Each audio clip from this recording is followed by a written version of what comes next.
అంజన్ కుమార్ గౌడ్ గారు, నారేగూడ మల్లారెడ్డి గారు, విజయ్ కుమార్ గారు, మళ్ళీ ఇక్కడున్న సుభాన్ రెడ్డి గారు, ఇక్కడున్న పెద్దలు వెంకటేష్, బాధితులందరూ కూడా, ప్రెస్ మిత్రులందరూ కూడా నమస్కారం. నేను ఈరోజు ఇక్కడికి వచ్చింది ఏదో లీడర్ తిరిగా, ఒక నాయకుని తిరిగి రాలేదు, ఒక ప్రజాప్రతినిధి తిరిగి వచ్చిన. ఎంపీగా అయినా ప్రజాప్రతినిధి. ఎవరికి ప్రజాప్రతినిధి? నాకు ఓటేసిన వాళ్ళకేనా? కాదు, అందరికీ. మా పార్టీ వాళ్ళకేగా? కాదు, అందరు. ఏ పార్టీలు ఉన్నా వాళ్ళ ప్రతినిధి నేను మీ బాధలు వినాలి. నేను చెప్పింది మీరు వినని అవసరం లేదు, కానీ మీరు చెప్పింది నేను వినే అవసరం ఉంది. దానికి నాకు జీతం కూడా వస్తుంది. నా అభిప్రాయాలు ముఖ్యం కాదు, మీ అభిప్రాయాలు ముఖ్యం. ఈ అభిప్రాయాలు తీసుకొని నేను ఢిల్లీలో ఇక్కడ చెప్పాలి. మీరు పోరాడిన దానికి నేను కూడా పోరాడాలి. అందుకే ఇక్కడికి వచ్చినాను. రాజకీయాలు చేసేందుకు వస్తలేదు. ఏ పార్టీ ఉన్నా కూడా బాధితులు ఉంటే వాళ్ళని అక్కడ చెప్పాలి. అయితే భూస్వీకరణ అయితే ఎన్నో వాటికి చేస్తారు. ఎందుకంటే చేసేది రోడ్లు పోతున్నాయి అనుకోండి, ప్రభుత్వం భూస్వీకరణ చేసేది. కెనాల్లో వేస్తారు, సాగునీరు కొరకు భూస్వీకరణ చేస్తుంది. అప్పుడప్పుడు ఎందుకంటే ట్రాన్స్ఫార్మర్లు పెడతందుకు, టవర్లు పెడతందుకు. కానీ ఇండస్ట్రియల్ పార్క్ పెడతందుకు నేను మొన్ననే మా గ్రామం పక్కకు, ఆలూరు గ్రామంలో 1000 ఎకరాలు ప్రభుత్వం పేద రైతుల నుంచి గుంచుకొని ఇండస్ట్రియల్ పార్క్ పెడుతున్నారు. ఇంకో దగ్గర పరిగిల కాలాపూర్ గ్రామంలో, అది కూడా పోయిన వారమే, ఆడ 1100 ఎకరాలు కాలాపూర్ ఇంకా రాపోల్ గ్రామంలో, ఆడ 11 ఎకరాలు రైతుల నుంచి తీసుకొని ఇండస్ట్రీస్ ఇస్తారంట, ఫ్యాక్టరీలు పెట్టమని. ఇంకోటి దోమ మండల 4 పోయిన వారమే అయింది. పోయిన వారం నిజంగానే దరిద్రమైన వారం ఉండే నాకు. ఎక్కడ పోయినా గుంజుకుంటున్నారు, బయట ఇండస్ట్రీస్కి ఇస్తారంట. ఈ అలవాటుని అనుకుంటా 30-40 ఏళ్ళ సంది ఇదే ప్రభుత్వం కాదు, ఇంతకు ముందు ఉన్న ప్రభుత్వాలు కూడా ఇట్లా చేసేది. మొదలు స్వాతంత్రం వచ్చినాక దేని కొరకు తీసుకునేది? రోడ్లు వేస్తందుకు తీసుకునేది, కెనాల్ వేస్తందుకు తీసుకోకపోయింది. ఇప్పుడు రుచి తగిలింది. అరే గుంజుకుందాం రా, పేదోళ్ళ దగ్గర గుంజుకుందాము, ప్రాజెక్టులు పెడదాము, ఇండస్ట్రియల్స్ కు వాళ్లకు బిజినెస్ వాళ్ళకు అమ్ముదామని. ఈ నడుమ అంటే ఈ ప్రభుత్వం కాదు, అంతకుముందున్న ప్రభుత్వం ఇక్కడ మన ప్రత్యేకంగా మన ఆంధ్ర తెలంగాణ ప్రభుత్వాన్ని వెనకట నిజాం సర్కార్ కూడా ఇండస్ట్రియల్ ఎస్టేట్ పెట్టిండు. ఎక్కడ? మన ఆర్టీసీ దగ్గర. ఎవరి భూమిలో పెట్టిండు? ప్రభుత్వ భూమిలో ఇండస్ట్రియల్ ఎస్టేట్ పెట్టిండు, ప్రభుత్వ భూమిలో పార్కులు పెట్టిండు. ఇప్పుడు ప్రైవేట్ ని గుంజుకొని అందులో ఇది పెడతారంట, అది పెడతారంట. నాకు సంతోషము, మీకు కూడా ఇంత బాధ కలిగినా కూడా రోడ్ తీసుకుంటే తీసుకొని అయ్యా, కానీ మా భూమి తీసుకొని ఇంకేమో చేస్తారంట. మీరు పోరాడేది నిజాయితీతో పోరాడుతుండు, మీరు అడిగేది దాని వెనక లాజిక్ ఉన్నది.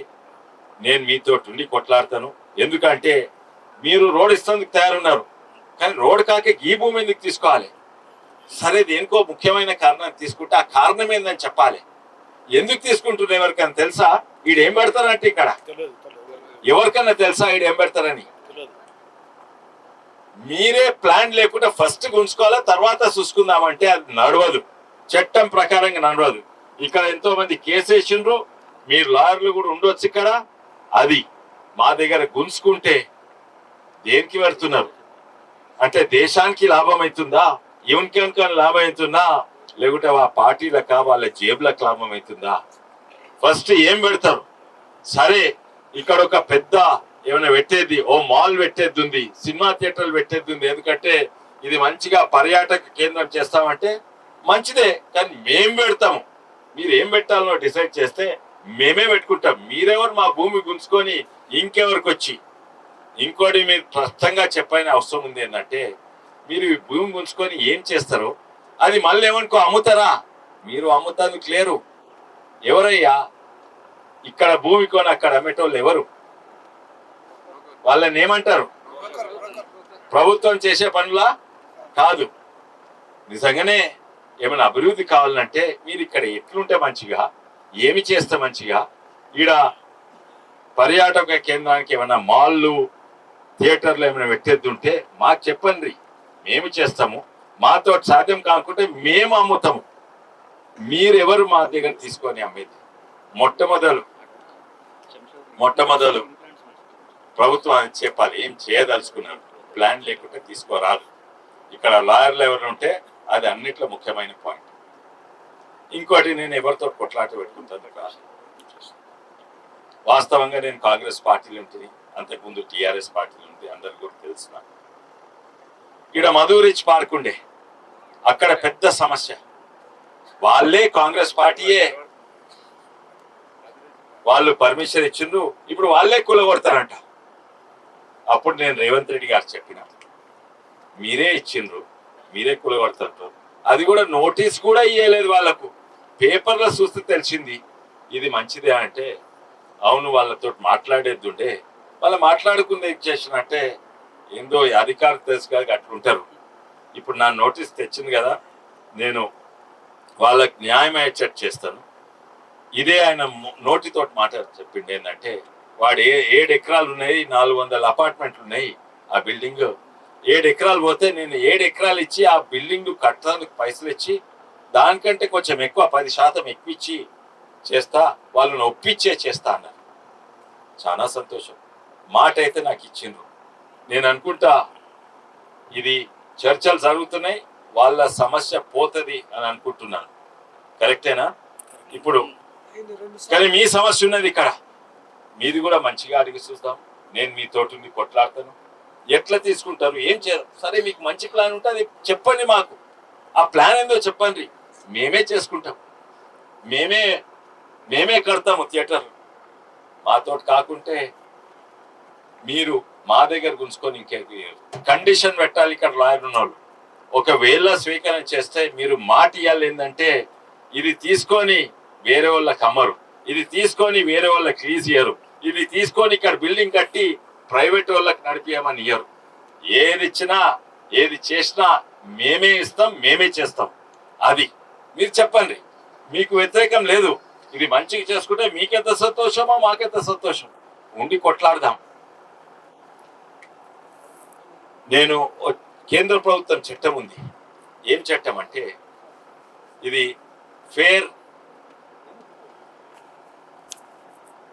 ఫేర్ అండ్ ట్రాన్స్పరెంట్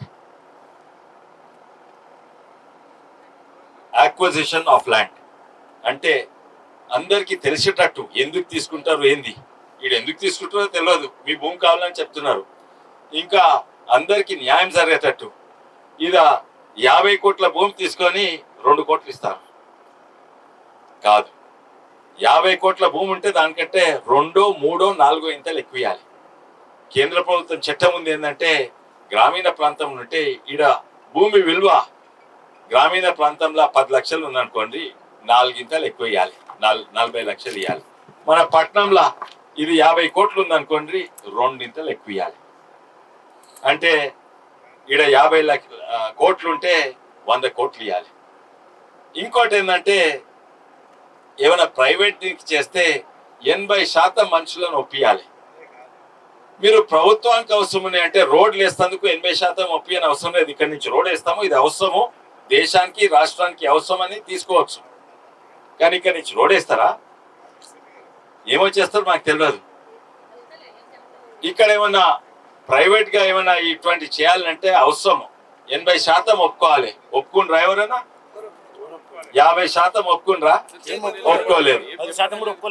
మీరు అదే అయితే చట్టం ప్రకారంగా తప్పనిసరిగా కూడా పోయే అవసరం ఉన్నది.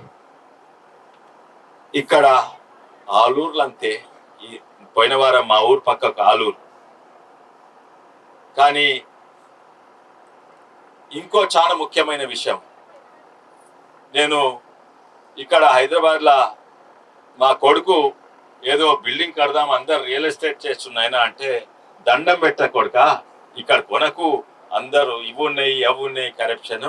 ఎక్కడంటే బయటికి పోయంటే పూనాలో 4 ఎకరాలు కొన్నాడు. దాని పక్కకి ఇట్లనే ఓ రోడ్ వస్తుంటే భూస్వీకరణ అవుతుంది. ఈయన కొన్న దాని పక్కకు, ఈయన దాంట్లో అయితే లేదు. అయితే ఆడ రైతులు పండుగ చేసుకుంటున్నారు. మా భూమి పోతుంది అని పండుగ చేసుకుంటున్నారు. ఇక్కడ మా ఆవులలో ఏమో భూమి పోతుందని ఏడుస్తున్నారు. ఎందుకురా అని చూస్తే ఆడేందంటే ఆ చట్టాన్ని పాటిస్తున్నారు. ఇంకా ఆడ రెవెన్యూలు ఎట్లుంటది అంటే అక్కడ పూనా దగ్గర భూమి విలువనేమో ₹1,00,00,000 కానీ రిజిస్ట్రేషన్ వాల్యూ 1,50,00,000. ఆ 1,50,00,000 మీద 4 ఇంతలు ఎక్కువిస్తుండ్రు. అంటే భూస్వీకరణ చేస్తే ₹1,00,00,000 భూమికి 6 కోట్లు వస్తున్నాయి. నేను బయట అమ్ముకుంటే కోటే వస్తాయి. అంతేనా? అవతల లేడ్స్తుండ్రు, అరే నా పక్కోనికి 6 కోట్లు వస్తుంది, నాకు కొంటలేరు అని నాది కూడా స్వీకరణ చేసుకోని అట్లేస్తుండ్రు. ఉల్టా ఇక్కడ రివర్స్ ఉన్నది. ఇక్కడ ఎంత ఉందా? ఇక్కడ ఇప్పుడు మామూలు ఎంత వస్తుంది మనకు? కాదు, 50 కోట్ల కంటే ఎక్కువ వస్తుంది ఈడ భూమి అమ్ముతే. కానీ గవర్నమెంట్ వాల్యూ ఎంత? విలువ ఎంత? 7.5 లక్షలు అంట. 7.5 కోట్లు అంటే 50 కోట్లు ఉన్న భూమి విలువ ఏడా గవర్నమెంట్ ప్రకారం 7.5. ఆడ ఉల్టా, ఆడ ₹1,00,00,000 1,50,00,000, ఈడ 50 కోట్లది 7.5 కోట్లు. దానికి 2 ఇంతలు ఇచ్చినా కూడా 15 కోట్లు. ఎట్లా తయారైపోయింది మన తెలంగాణ అంటే? ఎవరైనా నల్లధనం దాచుకోవాలంటే తెలంగాణ భూములలో దాచుకుంటున్నారు. అందుకే ప్రభుత్వ భూములు అండ్ కేంద్ర ప్రభుత్వ భూముల ప్రభుత్వం ఇచ్చే రేటు మన ప్రైవేట్ రేట్ కు ఇన్నింతలు ఫరక్ ఉన్నది. అయితే ఇక్కడ స్వీకరణ చేసే 2 ఇంతలు ఇచ్చినా కూడా అన్యాయం అవుతుంది. కానీ వేరే దాంట్లో 2 ఇంతలు ఇస్తే న్యాయం అవుతుంది. సో మొట్టమొదలు ఇచ్చేది ఉంటే 2 ఇంతలు ఇన్సర్ట్, కానీ మొట్టమొదలు దాని విలువ, భూమి విలువ ఉన్నది ఉన్నట్టు. ఒకవేళ 50 కోట్లు ఉంటే ఆ 50 కోట్ల మీద 2 ఇంతలు ఇవ్వాలి, కానీ ఇది కాదు. ఇదన్నో కండిషన్. తప్పనిసరిగా నేను సీఎం గారికి ఉత్తరం రాస్తాను. పోయినసారి కలిసే అవకాశం ఉండే, కానీ ఒక్కటి మాత్రము వీళ్ళు కొంచెం మంచిగా చేసిండ్రు. మధురిచ్ పార్క్ వాళ్ళు సోషల్ మీడియాలో విపరీతంగా ఇక్కడ కాదు ఢిల్లీ వరకు అండేటట్టు చేసిండ్రు. ఇంట్లో మీది కొంచెం లోపం కనబడుతుంది. నేను మీ ఎంటుంటే కొట్లాడుతాను. మీరు కూడా ఇక్కడ పెట్టింది ఇంత మంచిగా కార్యక్రమం, కానీ మీరు సోషల్ మీడియాలల్లా, ఫోన్లల్లా, ఉత్తరాలలో ఉన్నోళ్ళందరూ 10 ఉత్తరాలు 10 మందికి రాపియాలి. ముఖ్యమంత్రికి రాస్తారా, లేకుంటే మినిస్ట్రీ ఆఫ్ సోషల్ జస్టిస్ కేంద్రంలో రాస్తారా? ఇక్కడ 100 మంది ఉంటే 10,000 ఉత్తరాలు పోవాలి. తప్పనిసరిగా అందరికి పోవాలి, విలేకరులకు పోవాలి, నేషనల్ మీడియాకు పోవాలి, అన్నిటికి పోవాలి. ప్రభుత్వం ఏంది? మీరెవరు? మీరు ప్రభుత్వం. మీరు ఇక్కడ ఏమైనా ఇండస్ట్రీ ఏమైనా తెచ్చేది ఉంటే మంచి కరెంట్ ఇవ్వండి, మంచి రోడ్లు వేయండి, తక్కింది మేమే పెట్టుకుంటాం. ఇటువంటి ఉత్తరాలు మీరు రాసే అవసరం ఉన్నది. అయితేనే నేను ఒక్కని మాట్లాడితే, ఒక్కని కొట్లాడితే లాభం లేదు. మీరు ఇంత ధర్నాలు పెట్టుకున్నా లాభం లేదు, మీటింగ్ పెట్టుకున్నా ఉన్నది లాభం ఉన్నది, కానీ ఇంతకంటే ఎక్కువ చేసే అవసరము చాలా ఉన్నది. మీకు ఇంతకంటే ఎక్కువ చేసే అవసరం ఉన్నది. మీరు కూడా గొంతెట్టాలి. ఇంకోటి, ఇది రాజకీయ నాయకులను, నన్ను కూడా రాజకీయంగా ఉపయోగించకుండా చేయండి, కానీ నేను రాజకీయంగా దీన్ని ఉపయోగించదలుచుకోలేదు. మీరు అట్లా అనుమానం ఉంటే నన్నే ఇక్కడి నుంచి ఎలగొట్టాలి, కానీ ఏ రాజకీయ నాయకుడిని కూడా ఎలగొట్టాలి ఇక్కడి నుంచి. రాజకీయాలకు చేస్తే మొన్ననే వాళ్ళే దోసుకున్నారు.